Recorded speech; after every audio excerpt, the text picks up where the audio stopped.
Titre: La naissance d'une mélodie, le gospel. Chapitre 1: La magie du gospel. Il y a bien longtemps, dans une petite ville ensoleillée du sud des États-Unis, vivait une petite fille nommée Clara. Clara était une enfant joyeuse, toujours curieuse et avide de découvertes. Elle habitait avec sa maman, son papa et son grand-papa dans une petite maison en bois entourée de champs de coton. Tous les dimanches, la famille de Clara se rendait à l'église du village où ils se rassemblèrent avec leurs voisins pour chanter des chants magnifiques.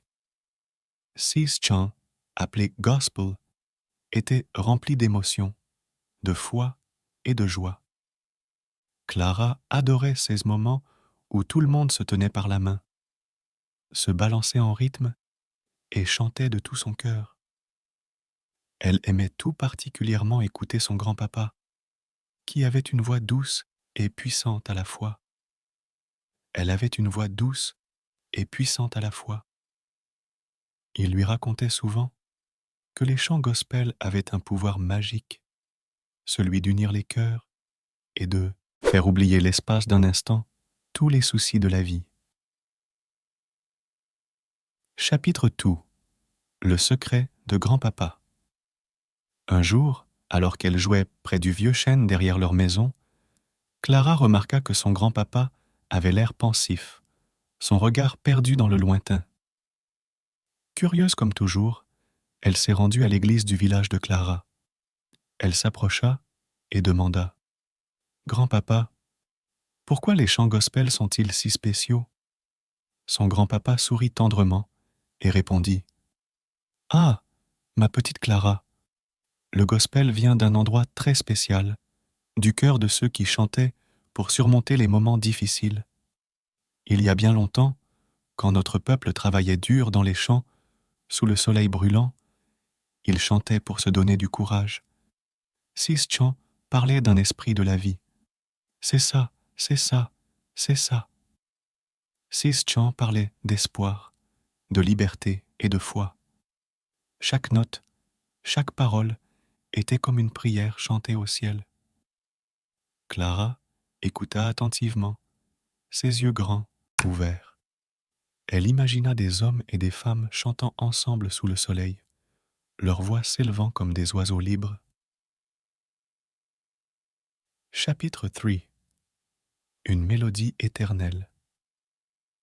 Une semaine plus tard, Clara se promenait près de la rivière de la Lune, un lieu mystérieux et enchanteur que les enfants du village évitaient souvent, par peur des légendes de créatures magiques qui y habitaient.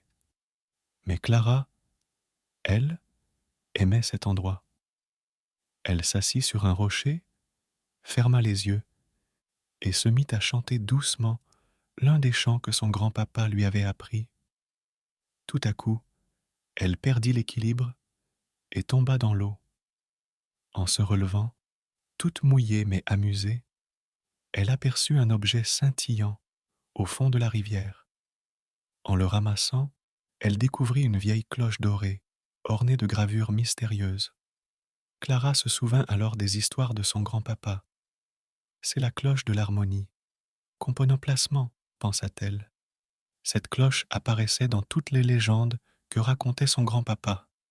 Une cloche qui, selon les histoires, avait le pouvoir de réunir les voix du passé et du présent, créant une mélodie si belle qu'elle faisait briller les étoiles.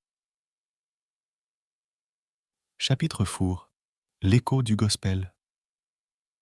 Clara savait que cette découverte était précieuse, mais elle ne réalisa l'importance de son trésor que lorsque mademoiselle Sorcica, la propriétaire grincheuse de la boutique de musique, apprit la nouvelle. Sorcica, une ancienne chanteuse de gospel qui avait perdu sa voix, croyait que la cloche pourrait lui rendre sa voix d'antan.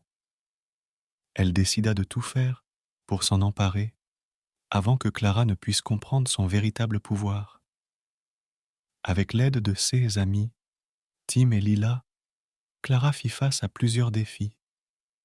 Ils durent traverser la forêt sombre, déjouer les pièges de Sorcica et comprendre comment utiliser la cloche sans risquer de briser son enchantement. Ils apprirent qu'en chantant ensemble, en unissant leurs voix, la cloche de l'harmonie pouvait projeter leur mélodie dans le monde entier, rappelant à chacun l'importance de la musique, de l'espoir et du partage. Chapitre 5. Un chant pour le monde. Au final, Clara, Tim, Lila et même Sorsika unirent leurs voix pour faire résonner le chant gospel dans toute la ville. La magie de la cloche fit écho au-delà des collines et des rivières, touchant le cœur de tous ceux qui l'entendirent. Ce jour-là, ils comprirent tous que le gospel n'était pas seulement un chant, mais un pont entre les cœurs, un symbole de résilience et de joie. Et ainsi, le chant de Clara et de ses amis continua de voyager, portant avec lui le message du gospel, un message d'amour, de force et de solidarité qui inspirait chaque enfant à chanter sa propre mélodie. Fin. Cette première histoire sur le gospel ouvre la voie à une série sur les origines du jazz où chaque histoire explorera une nouvelle facette de cette musique magique et intemporelle.